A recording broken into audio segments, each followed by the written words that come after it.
Hello mga paps, ano? Ito mga paps sa mga nag-a-apply dyan, panoorin nyo to para makakuha kayo ng diskarte, ano?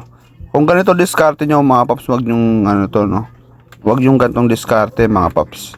Ito tip lang naman natin to, yung mga ganyang tukod-tukod mga paps, kasi pag nandito ka sa driving skills mga paps, kapag madalas yung ganong tukod ninyo, hindi yun pumapas sa mga paps eh. Hanggat maaari, limitahan nyo yung pagtukod-tukod nyo. Kasi kung gagawin nyo mga paps yung pagtukod-tukod ng madalas, sigurado ako ano yan, 100% talagang retake kayo eh. Tignan nyo, panoorin natin to si Paps.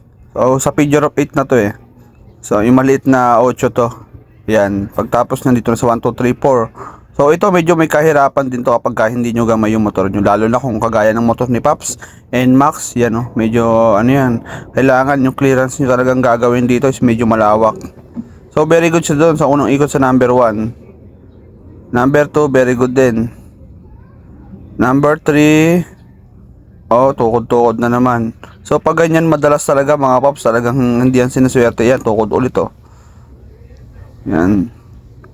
Dito sa number 4, tapos number 1, tukod ulit doon. Pag maganon mga paps yung dalas ng tukod din nyo, tapos tutukod to. Sigurado, alanganin kasi to yo, yan oh, tukod-tukod ulit.